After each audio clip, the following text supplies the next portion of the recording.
Bonjour à tous et bienvenue dans votre émission La Touche, spéciale 5 minutes de la CAN. Pour ce faire, nous sommes accompagnés de nos consultants. Bonjour Monsieur Bamba, merci à vous et bienvenue. Monsieur Yakonan, bonjour et bienvenue à vous également. Vous avez 2 minutes chacun pour nous partager votre point de vue. Moi, ma question est de savoir si notre équipe, elle est professionnelle, en fait.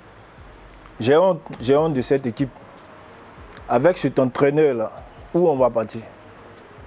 Tu joues un système 4-4, 4-3-3. 4-3-3, oui, effectivement. Avec 3 milieux qui sont censés animer le jeu. Mais on se retrouve sans fond de jeu. Avec un milieu carrément inexistant. Inexistant. Bon. La semaine dernière, je l'ai dit, nous sommes en plein dans la CAN. Et la CAN, c'est chez nous. Si on doit jouer comme ça, c'est difficile qu'on puisse arriver à atteindre nos objectifs. D'accord.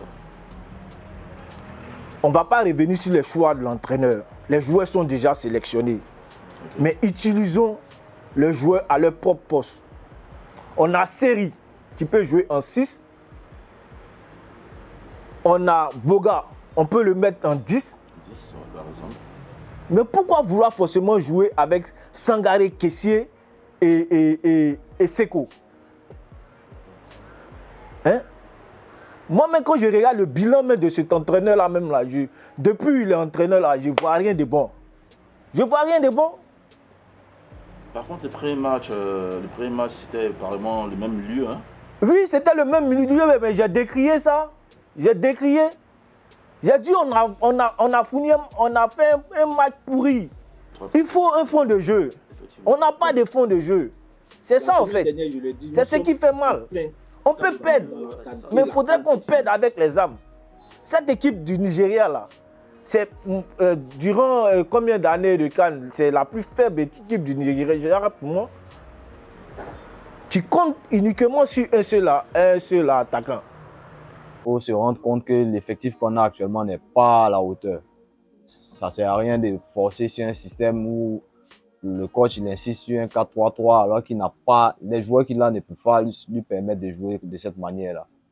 C'est-à-dire qu'on ne peut pas prendre un joueur comme Kwame Christian, le mettre en ailier droit dans un match pareil où on a besoin plutôt de bons dribbleurs. C'est des postes qui demandent de bons dribbleurs. Tu ne peux pas mettre un pivot en tant qu'ailier dans ce genre de match et puis espérer un miracle. Pas la peine. Et au milieu, c'est-à-dire on a 3 joueurs qui jouent de la même manière, avec le même gabarit, avec les mêmes intentions de jeu. Ça ne va rien donner si ce n'est perdre du temps, perdre de l'énergie dans l'inutile. Oui, on a Kessié, Fofana et Sangaré. C'est tous des milieux soit relayeurs ou défensifs.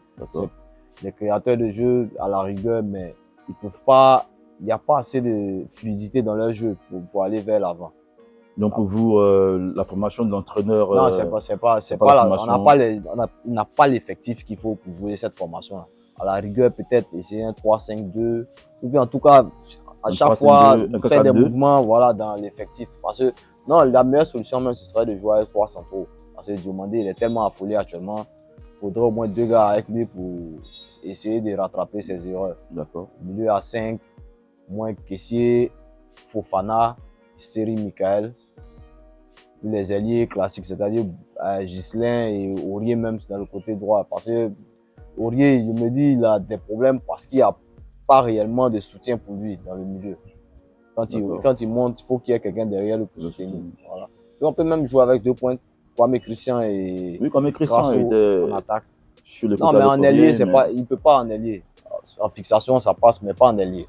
D'accord. Monsieur Bamba, merci encore. Merci, monsieur. Vous avez très bien entendu l'avis de nos consultants.